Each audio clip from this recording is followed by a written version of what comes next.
প্রিয় ভাই বোনেরা, আজকে আমরা এখানে জড়ো হয়েছি শহীদ রাষ্ট্রপতি জিয়াউর রহমানের ৪৫তম শাহাদাত বার্ষিকী উপলক্ষে। গত ৪৫ বছর যাবৎ এই এলাকার মানুষ এই ৩০শে মে অনুষ্ঠানটি অত্যন্ত শ্রদ্ধার সাথে সম্মানের সঙ্গে পালন করে এসেছে।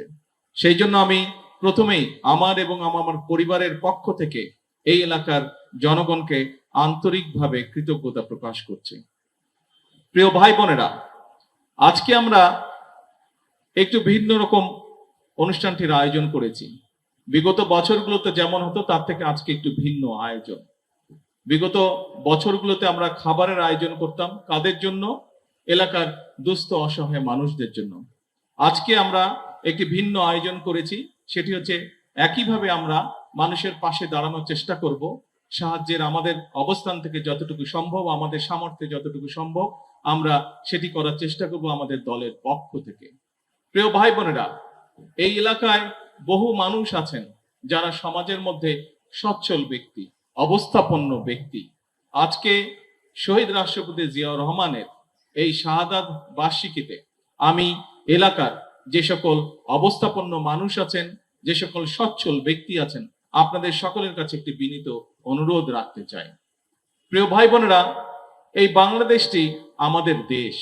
১৯৭১ সালে এই দেশের মানুষ যুদ্ধ করে বুকের তাজা রক্তের বিনিময় এই দেশের স্বাধীনতা অর্জন করেছিল। প্রিয় ভাই বোনেরা, মরবীবর্গ, এই দেশের মানুষ এই দেশকে নিয়ে অনেক প্রত্যাশা আছে, তাদের অনেক সুন্দর সুন্দর রঙিন স্বপ্ন আছে দেশকে নিয়ে। কিন্তু এ কথাটাও বাস্তব যে নিজের ঘর যেরকম নিজেকে গুছিয়ে রাখতে হয়, নিজের ঘরের খুঁটি যেরকম নিজেকে গাঁথতে হয় ঘরটি তৈরি করার জন্য, ঠিক একইভাবে দেশকে যদি গঠন করতে হয় তাহলে আমাদের সকলকে কাজ করতে হবে। বিগত ১২ তারিখের নির্বাচনে বাংলাদেশের মানুষ ধানের শীষকে ভোট দিয়ে নির্বাচিত করেছেন। আমরা দেশের মানুষের কাছে নির্বাচনের পূর্ববর্তী সময় বিভিন্ন রকম প্রতিশ্রুতি দিয়েছিলাম। আপনারা দেখেছেন নির্বাচনের পরে সরকার গঠনের সাথে সাথে আমরা চেষ্টা করেছি সেই প্রতিশ্রুতিগুলি পর্যায়ক্রমিকভাবে কাজ শুরু করেছি। আমরা প্রতিশ্রুতিগুলি যাতে আমরা পালন করতে পারি তার জন্য পর্যায়ক্রমিকভাবে আমরা কাজ শুরু করেছি। প্রিয় ভাই বোনেরা, এই কাজে সরকার যেরকম তার প্রতিশ্রুতি রক্ষা করবে, একইভাবে আমাদের দেশ, যেমন বলেছিলাম একটু আগে যে নিজের ঘরের খুঁটি যেমন নিজেকে গাড়তে হয় নিজের ঘরটি গড়ে তোলার জন্য, ঠিক একইভাবে দেশকে যদি গড়ে তুলতে হয় তাহলে আমাদের প্রত্যেকে স্ব অবস্থান থেকে কাজ করতে হবে। প্রিয় ভাই বোনেরা, এখন হয়তো একজন সাধারণ মানুষ বলতে পারে যে আমি কি কাজ করব, আমি তো সরকারের কেউ না। আমি সেই ভাই থেকে যার মনে এই প্রশ্নটি এসেছে যে আমি তো সরকারের না, আমি তো সরকারের কেউ না, আমি একজন সাধারণ মানুষ, কি করব? আপনারা নিশ্চয়ই এর মধ্যে খবরেও দেখেছেন, নিশ্চয়ই গতকালকে কেউ কেউ আমাকে দেখেছেন। আমি কিন্তু গতকালকে চুপচাপ এই এলাকার ভিতর দিয়ে ঘুরে গিয়েছি, যে এই এলাকা সহ যাত্রাবাড়ি সহ বিভিন্ন এলাকা ঘুরে গিয়েছি, ঢাকার দক্ষিণ অঞ্চল, যে কোথায় কি অবস্থা, বিশেষ করে কোরবানি ঈদের পরে বর্জ্যের কি অবস্থা, এছাড়াও বিভিন্ন আবর্জনার কি অবস্থা।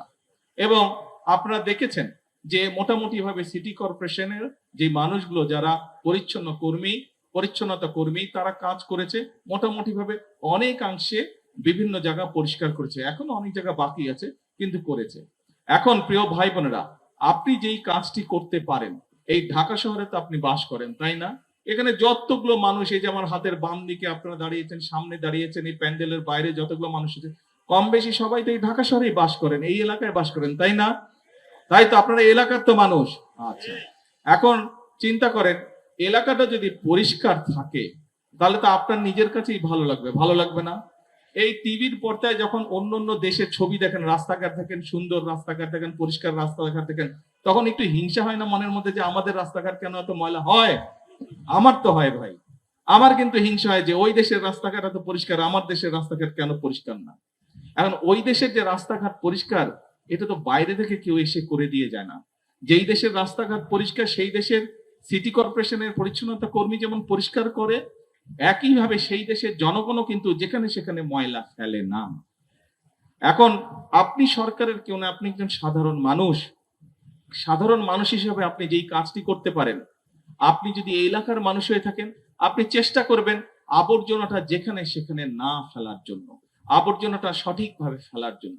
কারণ আজকে যদি মনে করেন আপনি যে আবর্জনাটা আপনি এখানে ফেলেন, এইটুকু আবর্জনা 1 কেজি, আধা কেজি আবর্জনা বা 2 কেজি আবর্জনা কি হবে? কিন্তু আপনি চিন্তা করেন এইখানে যতগুলো মানুষ, এখানে কয়েক হাজার মানুষ আমরা জড়ো হয়েছি। প্রত্যেকে যদি 1 কেজি করে ময়লা একটা জায়গায় ফেলে তাহলে কত কেজি ময়লা হবে? না হলেও 10,000 কেজি ময়লা হয়ে যাবে। তো 10,000 কেজি ময়লা মানে 1,000 কেজি ময়লা তো 1 টন। 1,000 কেজি 1 টন না? তার মানে 10 টন ময়লা জমা হয়ে যাবে। কিন্তু আমরা যদি প্রত্যেকে যত্নবান হই যে যেখানে ময়লাটা ফেলা উচিত আমরা যদি সেখানেই ময়লাটাকে ফেলি, তাহলে পরিচ্ছন্নতা কর্মী তারাও তো মানুষ নাকি? তারা হয়তো গরিব মানুষ কিন্তু মানুষ তো তারা। সারাদিন এই রোদের মধ্যে, ধুলার মধ্যে, গরমের মধ্যে এই গাড়ি যায়, বাস যায়, ট্রাক যায়, হর্ন দেয়, তাদেরও তো কষ্ট হয়। তাদের কষ্ট হয় না? তাদেরও পরিষ্কার করতে কষ্ট হয়। কিন্তু আমরা সকলে মিলে যদি চেষ্টা করি তাহলে আপনি নিজের শহরটাকে যেমন পরিষ্কার রাখতে পারবেন, সেই পরিচ্ছন্নতা কর্মী সে যেমন অল্পতেই জায়গাটাকে পরিষ্কার করে ফেলতে পারবে, ঠিক একইভাবে তারও কষ্ট কম হবে। আপনার কাছে আপনার সন্তানরাও, আপনি নিজে, আপনার বাবা মা, পরিবারের সদস্যরাও একটা পরিষ্কার সুন্দর পরিবেশের মধ্যে থাকতে পারবেন। প্রিয় ভাই বোনেরা, আরেকটি এটি আমরা সকলে মিলে করতে পারি। এটি করার জন্য এই যেই কাজটি আমি আপনাদেরকে আজকে অনুরোধ করলাম করার জন্য, এই কাজটি করার জন্য কিন্তু সরকারের কেউ হবার দরকার নেই, এমপি হবার দরকার নেই, মন্ত্রী হবার দরকার নেই, ওয়ার্ড কমিশনার হবার দরকার নেই, মেয়র হবার দরকার নেই। একজন নাগরিক হিসাবে আপনি এই কাজটি করতে পারেন। ময়লাটা আপনার পকেটে নিয়ে নেন, যদি টিস্যু পেপার থাকে, কিছু থাকে, কোনো থাকে, ময়লা নিয়ে নেন। বাদাম খাবেন যখন, বাদামটা এমন ভাবে এক জায়গায় বাদামের ছোকলাটা ফেলেন যাতে জায়গাটা ময়লা না হয়। কোনো পরিষ্কার জায়গা ময়লা করলে আপনার শার্টের মধ্যে যদি একটা দাগ থাকে, আপনি যদি একটা সাদা শার্ট পরেন, হঠাৎ চা পড়ে গেল, খাবার পড়ে গেল, নিজের কাছে খারাপ লাগবে না? শার্টটা ময়লা শার্ট পরে থাকতে ইচ্ছা করবে? আপনার শার্টে যদি এই যে আমি সাদা শার্ট পরে আছি, এখানে যদি একটা দাগ পড়ে যায়, এই এই শার্টটা পরে থাকতে ইচ্ছা করবে? তাহলে চিন্তা করেন আপনি যেই জায়গাটায় বসবাস করেন সেই জায়গাটা যদি ময়লা হয় আপনার থাকতে ইচ্ছা করবে? আপনার তো মনে হবে আহা জায়গাটা যদি পরিষ্কার থাকতো। কাজে আসুন আমরা যদি সকলে মিলে চেষ্টা করি, সকলে মিলে যদি আমরা চেষ্টা করি তাহলে ইনশাল্লাহ আমরা আমাদের দেশটাকে সুন্দরভাবে গুছিয়ে তুলতে পারবো। সেজন্যই আমি বলেছি যে দেশটি কারো একার না, দেশটি যেমন কোনো সরকারের না একার, দেশটি যেমন কোনো রাজনৈতিক দলের একার না, দেশটি কোনো পরিবার কোনো ব্যক্তির একার না। দেশটি হচ্ছে যে হাজার লক্ষ কোটি মানুষ আমরা যারা বাংলাদেশে বসবাস করি, 20 কোটি মানুষ, প্রত্যেকে অংশীদার হচ্ছে এই বাংলাদেশে, প্রত্যেকে মালিক হচ্ছে এই বাংলাদেশে। সেই জন্য প্রিয় ভাই বোনেরা, এই দেশকে যদি গড়ে তুলতে হয় তাহলে আমাদের প্রত্যেককে সচেতন হতে হবে।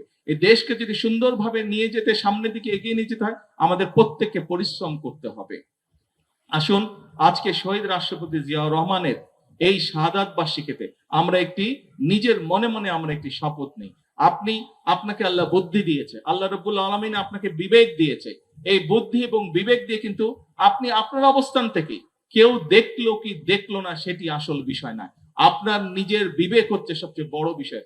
আপনার নিজের মনের আসল বিষয়টা হচ্ছে, মনের চিন্তাটা হচ্ছে আসল বিষয়। অর্থাৎ আপনি যদি আপনার এলাকাকে ভালোবেসে থাকেন, আপনি যদি আপনার দেশকে ভালোবেসে থাকেন, তাহলে যে কাজটি করলে আপনার বিবেক আপনাকে বলবে যে হ্যাঁ, ক্ষুদ্র হলেও এটি এলাকার জন্য ভালো, ক্ষুদ্র হলেও এটি দেশের জন্য ভালো। আসুন আমরা সেই কাজটি করার চেষ্টা করি যা আপনার বিবেক বলবে যে এটি সঠিক কাজ, সেই সঠিক কাজটি করার আমরা চেষ্টা করি। আসুন শহীদ রাষ্ট্রপতি জিয়াউর রহমানের এই 45তম শাহাদাত বার্ষিকীতে আমরা এটাই শপথ করি যে শহীদ রাষ্ট্রপতি জিয়াউর রহমান যেভাবে পরিশ্রম করে দেশকে গড়ে তুলতে চেয়েছিলেন, আমরা প্রত্যেকে এক একজন শহীদ রাষ্ট্রপতি জিয়াউর রহমান হব। আমরা প্রত্যেকে এক একজন এই জাতিকে নেতৃত্ব দেব এবং আমাদের প্রত্যাশিত সেই বাংলাদেশ ইনশাল্লাহ একদিন আমরা গড়ে তুলব।